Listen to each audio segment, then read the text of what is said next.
Thank you. Welcome to the broadcast this hour, a look at the most highly anticipated film of the summer and the season. It is called The Matrix Reloaded. We'll talk to the producer, Joel Silver, and three of the stars, Keanu Reeves, Laurence Fishburne, and Carrie-Anne Moss. All about The Matrix Reloaded when we continue. In 1999, writer-directors Andy and Larry Wachowski conceived a revolutionary approach to filmmaking.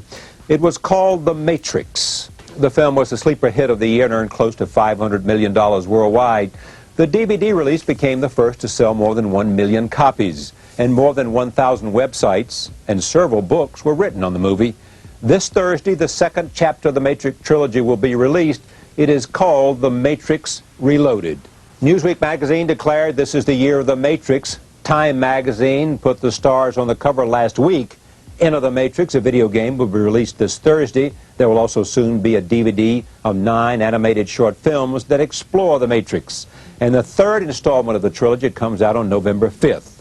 With us this evening is the film's producer, Joel Silver, and the actors known as Neo, Morpheus, and Trinity, Keanu Reeves, Laurence Fishburne, and Carrie-Anne Moss. I am pleased to have all of them here to talk about what is clearly so far the most discussed, talked about movie of the year. Take a look at Time magazine last week. There's just a slew of magazines and newspaper stories. What happened after Matrix 1? Why do you think this movie had such an impact and became, as some people say, it changed movies forever? 2, it was, coming in 1999, a movie that set the direction for the future. It was philosophy, it was kung fu, Action. it was action, it was an epic story. And visual effects. And visual effects. It's because these two guys, these two unassuming brothers from Chicago, who really are gifted in how they've been able to put together all of these influences that over their lives just created a sense of them that there was a new way to do things. There was a new way to tell a story, a new way to use visual effects that hadn't been done yet, and that the audience out there was looking for something more than just a dumb action movie, which I have to say I'm responsible for making a lot of them. Yes. But they... Did you know this when you saw this script and when you understood his concept, that this could be dramatically different than anything you've done? I mean, when you read it, I mean, it was mind-boggling to realize that this, I mean, it just that it existed. And the fact that Warner Brothers was willing to invest, at that time, a large amount of money to make it was also a miracle. And that they were able to assemble such incredible actors who were willing to devote the time it took, because they had another thought that they wanted these action beats so clear and so well made that they really wanted the actors to spend 8 or 9 months training to learn how to fight. So they didn't want to cut the stuntmen. They wanted the actors to be able to, the performers to perform these sequences, which had never been done before. And they were very, very clear about that. And so what they ended up doing is crafting this story, making these guys kill themselves to do what they wanted to do. And they came out with something that really was new. It was new. What's the philosophy, though, that's about here? It's Wachowski brothers like Cornel West. Love they them. read all of the philosophers, I'm told, when you talk to them. Sure. You know them. Herman Hesse. Yeah. I mean, Cornell's in the Plato. movie. Cornell was in the movie. Cornell Yes. West. I mean, look, they synthesize all of these things. They synthesize comic books, they synthesize kung fu movies, and really kind of interesting Western and Eastern philosophy. Yeah, it's the synthesis, I think, that really is the thing that everybody attaches to. And what makes it different is the martial arts.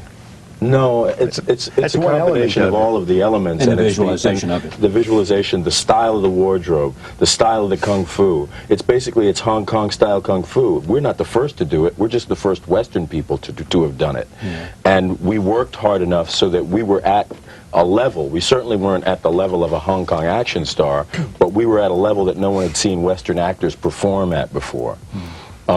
It's the costumes. Like they said, how should it look? Kim Barrett said it should look like an old Western.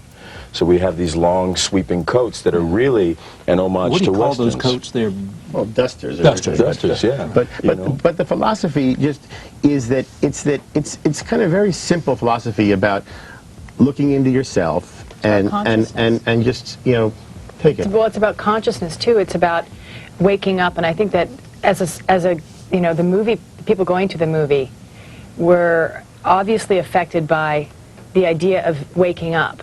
Who am I? Yeah. Why am I here? What am I meant to do? What have I been told to Right. be, and what have I been told that the world is like, and suddenly waking up and seeing that the world is different. And I have a choice. I think and that I have really to make touched a choice. people. Did you look and think about all this when you accepted the role of Neo in the first place? I mean, what made it appealing to you? What truth? Neo has a line in the first film in The Matrix, just what truth, and that the searching aspect. I mean, to add on to all of these things, I mean, in terms of the point of the piece, it seems to be, which is really developed as well in Revolutions, is it's the evolution of the birth of compassion, I think, is basically. Through all of these choices, there's a huge part of it about the choices that you make, and I think all of the characters are very ethical and moral in a very positivist sense. You know, they're very moral characters, and I think the journey of the one is someone who comes into compassion in terms of all of the entities that become conscious. He started in a pod, then he has his life in the Matrix, he's reborn in Zion, the real world, and then he kind of starts to have contact with the machines, and all of these things he's asking to reevaluate systems, the ways of being, how you're told to be, what you're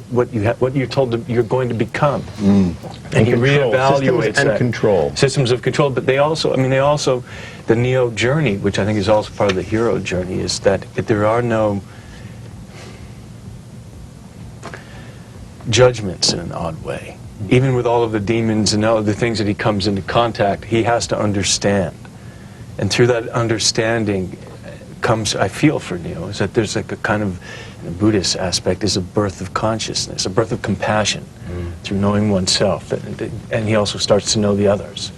You know, that there's that, I think the central figure for that, and I think because of what you have in Reloaded and things, is you're starting to meet programs that have what we would consider human feelings, even Smith. Consciousness. Which they have consciousness, and with the AI, Agent the birth Smith of has the machines. consciousness and feelings. Yeah, and you're meeting And other he's evolving programs, as well. and he's evolving, and that all of these things are fighting for their lives. The machines fought for their lives when they became conscious and enslaved humans. They became oppressors. The oppressors are now the people who are oppressed are kind of being born and going, okay, well, I don't want that anymore. And you're starting to meet different entities in an evolutionary sense that is not just human. It's about, and through that perspective, I think you have a collective of, I'm going to say it, Please. love. You know, that it's about that. Who is your character? Trinity is a warrior who is following Morpheus on this journey to save the world. And falls in love with Neo. And falls in love with him. And that relationship is... Well, in the first movie, I always thought that she had this secret, and she didn't have any time to love. She was a fighter, and love was just not something that she had any time for. And then in these next two movies, it changed very much. And there's a great deal of love in the next two movies. So When does it change, and why does it well, change? it changes at the end of the first movie when she acknowledges her secret, which is that she believes that he's the one, because she's been told by the Oracle that she would know who the one would be because she would love him, and that's her purpose. That's her, like, her contribution to the pie, so to speak, is that she would know. And I wondered if she had known before the guys that came before, and because there were other ones before the one, and but she acknowledges that she loves him, and that's where we end. And she knows he is the one. And through her love, she brings him back to life. There is that religious overtone. I mean, this is described, your character, Neo, is described as messianic, Christ-like, Savior. Buddha-like. Buddha-like, yeah, I mean, not necessarily Christian, but... Yeah, it's not just a Christian. It's the great paradigm. soul. He's the great... He's the great soul. He's the great soul. The one is compassionate, as Keanu's been saying, the birth of compassion. He comes into a state of being where everything is being asked of him. He's being asked to take on the burden of saving the world, and we are the world in certain, Save us from... So is this anti-machine? No, not at Freedom. all. It's For freedom, fighting for freedom. And he's also in the action genre. He's the reluctant hero. Right. He's the hero that doesn't really want to be a hero, but he has to do it. Is it hard for him for Neo to accept this? It's hard for him until he understands it in a different way, until he comes to an understanding, and so it kind of, he's in the first Matrix, he comes to kind of recognizing that, you know, in the beginning of the film, he's afraid of heights. He literally can't fly, you know. And then by the end of the film, he's flying. And, you know, he can free his mind, and he can see into the Matrix. He has another understanding of what the Matrix is for himself. Once he has that, he accepts, I think he's accepted being the one. When you see him in his Matrix incarnation, he's accepted it. He's part of it. You see him in Zion, and you see the fears of the character because of the responsibilities. People in Zion are coming up to him and want them to help him, and he's very overwhelmed by that. Has he accepted that he will be the savior for the world? He doesn't know. He's questioning. He's still questioning, searching, and finding out. There are still choices to be made. all right. I wish you could be here listening to them as I watch that. Just tell me what you said, Larry. I mean, go back to Lawrence. This is Hong Kong style kung fu. This is, you know, what Wu Ping and his Wire team have been doing for 30 years. Wu Ping was the instructor, Master and the master choreographer, yeah. choreographer of all this. But it's also like a dance. It's also like a pas de deux. It's I mean, yes, it's hard to go to that place, but we can. I mean, it's a very contemporary idea of dance in a very kind of quasi-violent fashion. But this was more of it was just a display almost. No one really was hurt in that. This was your favorite scene. My favorite fight scene. Fight scene, It's so yeah. beautiful, and it's so difficult because they're both on a little table. You don't realize how difficult it is to do that. Not to mention How the long clap. did you prepare for this physically to be able to do this? It was 4 months. We all did 4 months in the beginning, and then they started doing a highway chase scene for 6 weeks. Yeah. And then while they were doing that, I was fighting for another fight. And then after that fight, I had another fight, and then I guess we were about 4 or 5 months in, so I was still training, learning the choreography, so then it was another month just on that fight. So it's about 8 months, I guess. What's the scorpion kick? It's my Wu Ping gave me this kick called the scorpion kick, which is the last kick I do when I reach the guy's legs and I kick him over my, I don't know how to He describe it. gave us all moves. He gave each character a signature move. Agent Smith is very aggressive, and he our punches. primary villain. Yeah. Keanu has a triple kick that he does in both movies. He goes up, and there's always a triple kick. Keanu, Carrie-Anne's got a scorpion kick. I have something called an eagle, where I go up in the air like this. So it was also, you know, defining for all of our characters, those signature moves. Who is your character? Who is my character? Who is Morpheus? Oh, I've always thought of Morpheus as being both Obi-Wan Kenobi and Darth Vader sort of rolled up into one, and maybe some Yoda, I don't know. But he's the Dark Mentor. The Dark Mentor. He's the Dark Mentor. He's in search of the Savior. the Dark Mentor who's going to lead the hero from one state of consciousness. He's going to lead him from one state to another. He's going to lead him to the door.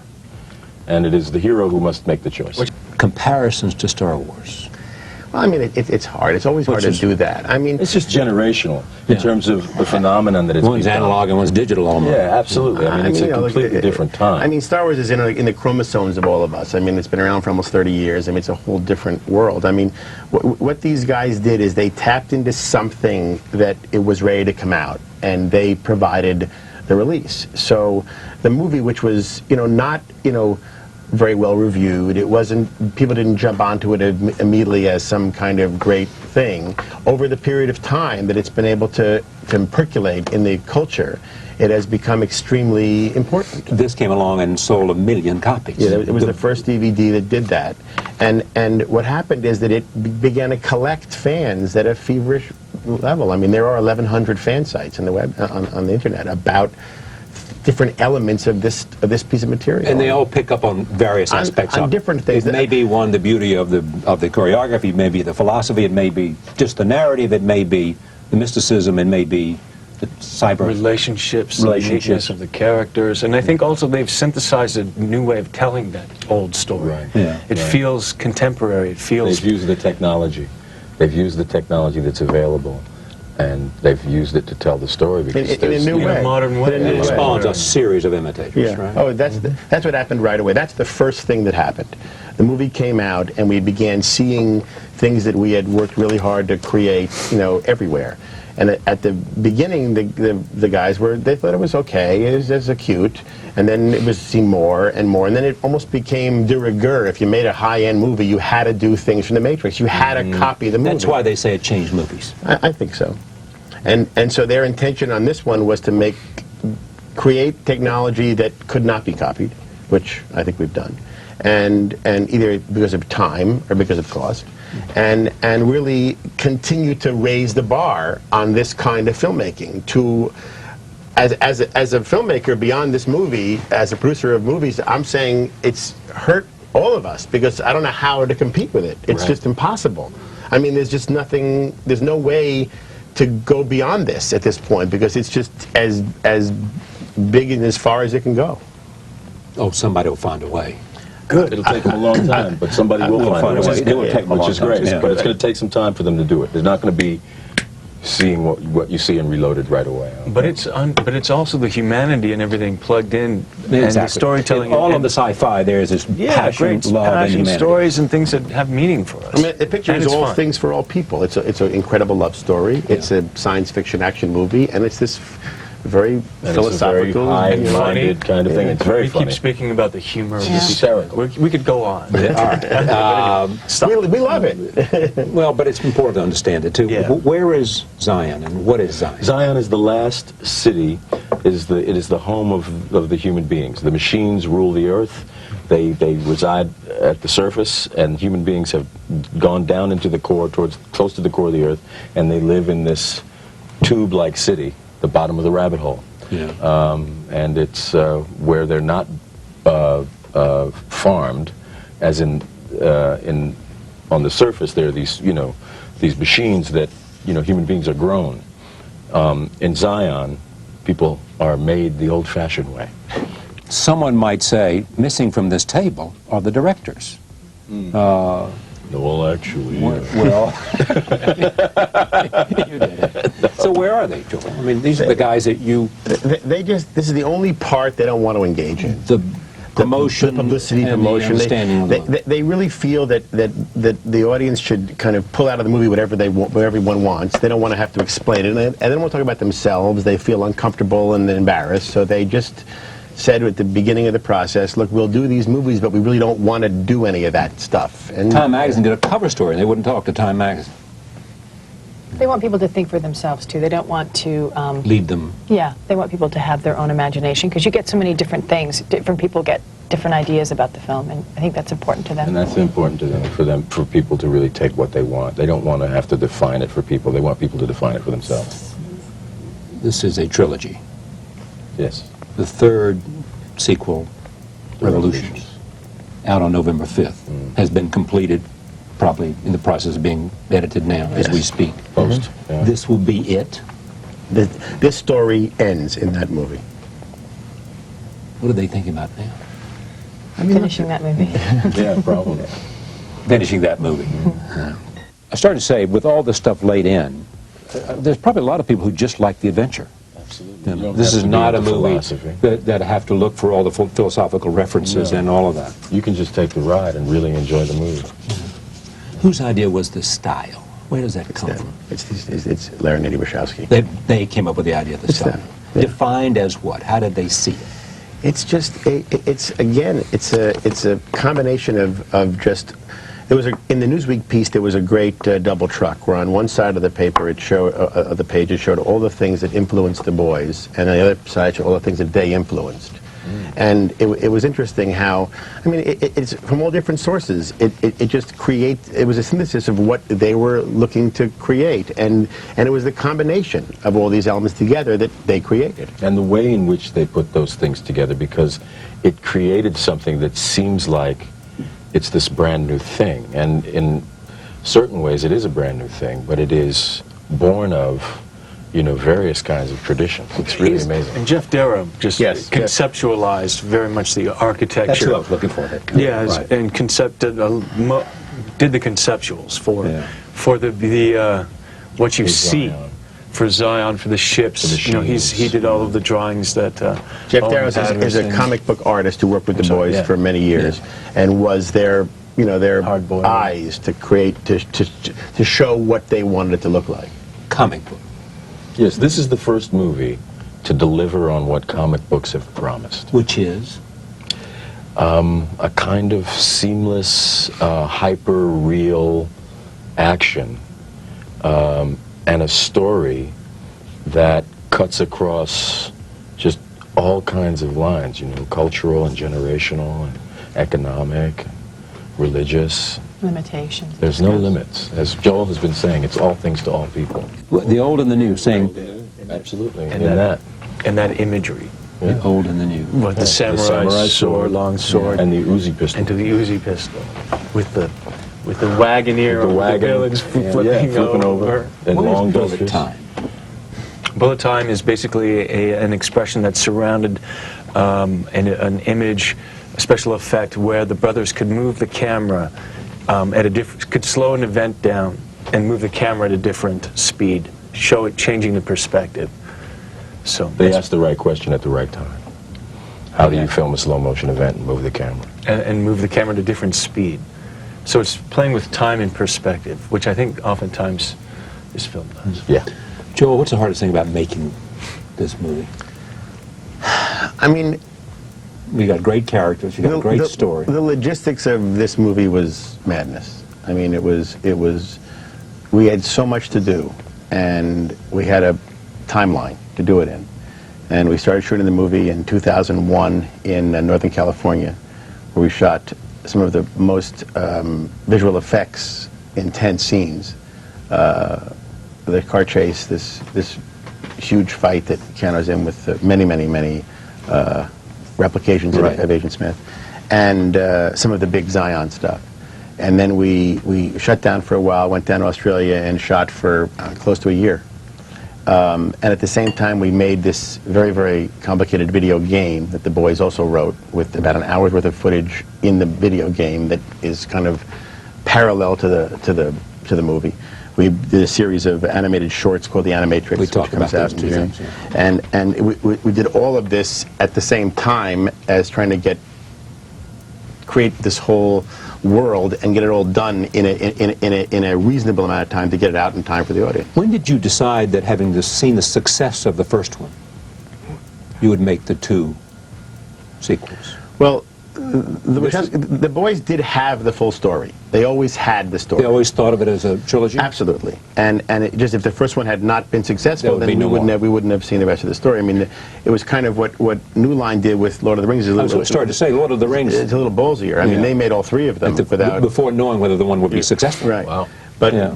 but we made the first one, and then their intention was to, once we get the whole group back together again, let's just do both movies. And it was troubling, because it was, they had a, some of this, again, you have to realize that when you start a movie like this, the first thing you do is write code. You got to start creating technology, visual effects, and some of the technology in the second movie wasn't started before. It didn't exist when you made the first. we started making it. So it was just madness to put it all together, and the fact that we're sitting here and talking about it, I think is a miracle. It cost $400 million it didn't for the quite- three of them? No. Oh, for the three of them? Oh. Probably a little less than that. Yeah. For the three of them. First one Yeah. grossed what? First one did about $170 million domestically and about $270 worldwide. Do you worry that the anticipation here, on the one hand, all of this is great, but everybody who loved the first one is so high in their anticipation and expectation We do that not it's hard to... disappoint. We do not disappoint. Is the second one better than the first? The movie will not disappoint people who love the movie. And it will not disappoint people who don't know anything about it. Why are you so sure? I've seen it. And that's as a fan. Sir Laurence has spoken. I'm a fan. You can see how Morpheus is very similar to Morpheus is- Laurence.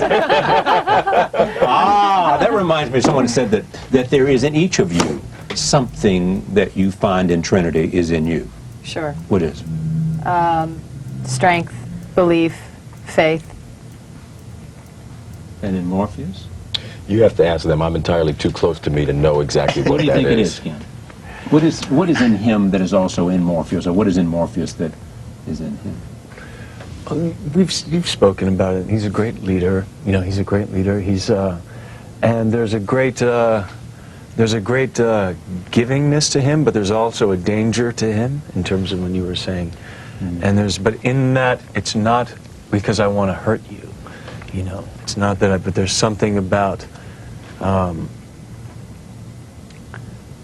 that commands respect, that he's seen something, he knows something, and the way that he is, you know, he's very, there's a sense of respect and a way of being to him that Authority. is, pardon me? Authority. Yeah, it's authoritative. Inspires other people. Inspires other people. And what do you think is about him that also you see in this character? He's deeply compassionate. To the guy you know as a friend and as an actor, He's a deeply compassionate man. He's a highly intelligent man because he's questioning. He has questions about everything. He doesn't always ask those questions out loud. He doesn't always let you know. But anyway. But he's very, very much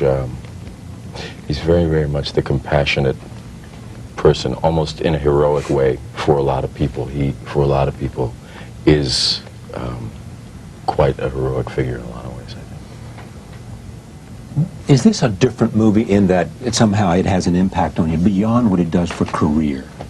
You know what I mean? Yeah, it's a life-altering kind of It is. experience, yeah. Because it's, because first of all, it asks of us so much. The Wachowski brothers ask everything for us to show up and just give everything that we Physically, have. emotionally, Emotionally, because they are, talent-wise. because they're giving everything, and so is every member of the crew. And so, of course, the actors are asked the same, but it's such a high level of intensity. And to show up like that, and to believe in something so much that you want to show up like that, and you love showing up like that, even when it's so hard, it changes you. It has for me anyway, and to also be part of something that I think metaphysically, on a spiritual level, says such important things about life and About compassion, all the things that Keanu talked about. it's so deep. I mean, every line for me I can take somewhere if I want, and you know, and I know that people do that. That's what the websites are about. People are hearing one line, and that one line is inspiring them to think and to have conversations. I was thinking about a line that is in the film where Seraph says to Neo, "You don't know someone until you fought them." And you know, it's true. Until you've seen someone's dark and light, you don't really know them. I mean, I'm taking that physical thing that he's saying, and I'm saying that it means something more. And the brothers are saying that with the film, and that's just a really simple example of how deep the rabbit hole goes, which they talk about in the first film. You were a star when you made this movie. Did you eagerly look forward to coming back to the second one? Yeah. Because of all that it is. Because Yeah. it's a character you... It's a lovely role. I thought that, you know, Larry and Andrew wrote beautiful scripts, and you know, getting to work with these lovely people and artists. To be involved in something of this nature that has become such a touchstone for people, it's become so much a part of the lexicon. That's the life-altering stuff. We won't even realize how much our lives will be altered, I think, until many years after the matrices. Do you really mean that? Yes, I do. You don't know how our lives I don't as a think culture influenced by this movie, or you individual I'm lives? talking about individual lives who individually, participated. the people who participated in it won't really have a true understanding of how much this movie will affect our lives until many years after. You have done a lot on stage in a variety of movies and some of the great characters on stage, certainly. And you put this at the top.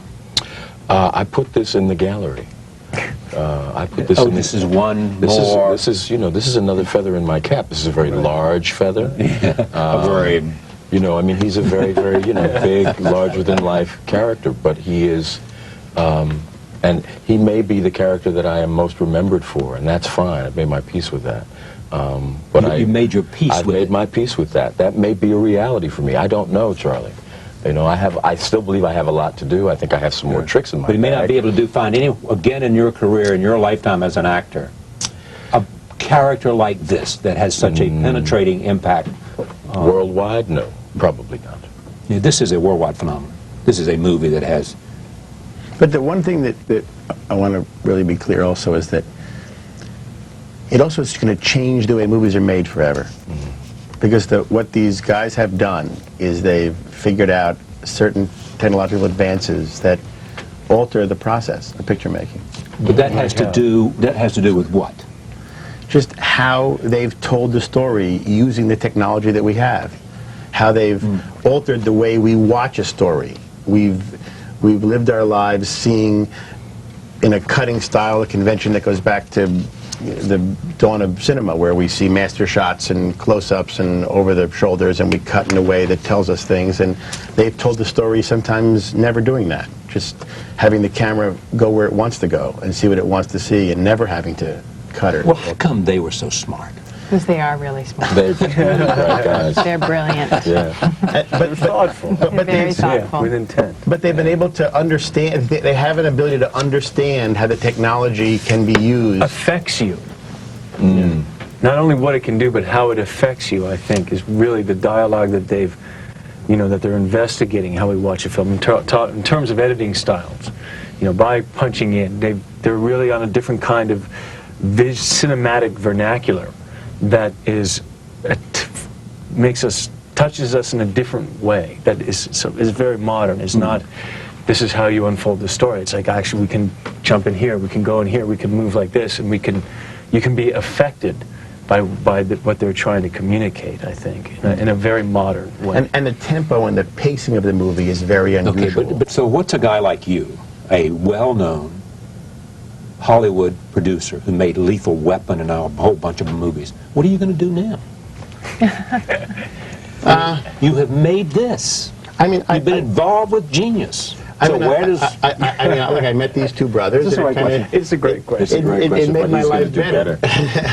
Made your life better? Oh yeah, this movie, these two brothers from Chicago made my life better. They made your life better because they made you appreciate where you could go. They raised the bar for Joel Silver, right? And for everybody, you know. And for me, they showed me something. Like I for years worked in an action genre that every 10 minutes there was an action beat. The pacing was such, it had to move, etc. They altered all of that. They look at picture making different, and you know, consequently, it allows you to think about movies differently and think about how what stories we can tell that are different. I mean, what the technology is doing, Charlie, is technology is changing our business more than it ever has changed since 1913. I mean, and we're right at the beginning. Yeah, absolutely. And also, I think, just to add to what Joel said, what it's really done in terms of the action genre, it's allowed you to go see an action movie and think while you're watching the movie. Be entertained and provoked. You're entertained and you're titillated and all of that, but you're also asked to think about some things. And it gives you something of meaning if you want it. Yeah. That has meaning for yourself. Yeah. When you look back on this, tell me the most significant impact, Keanu, of this movie. The most significant on you. Impact. You know, I don't want to distill that to one element. I think it's been the experience as an actor and as a person, and I can't. That is not one. It's too difficult to say. I mean, as I said to you before, we won't fully know. We won't really have any idea just how much this is going to impact our lives until it's well behind us. I said to Carrie-Anne when we finished doing the first Matrix, I remember saying to you, don't forget that we've done something extraordinary together. That we did something really extraordinary together. We spent 9 months together, and we changed our bodies, and we did things that we never thought we could ever do, And then the film came out and changed cinema. So we won't know. It is amazing the amount of attention this has got. I mean, this is look at this. This is from Newsweek in, forgotten when this was, the 2000 year, December 2000 year, The Matrix 2 sequels, fanatic fans, an exclusive preview to Time magazine last week. Secrets of the new Matrix. We're the first to see the movie and play the video game. If we told you everything, they would have to kill us. I thank you all for joining us.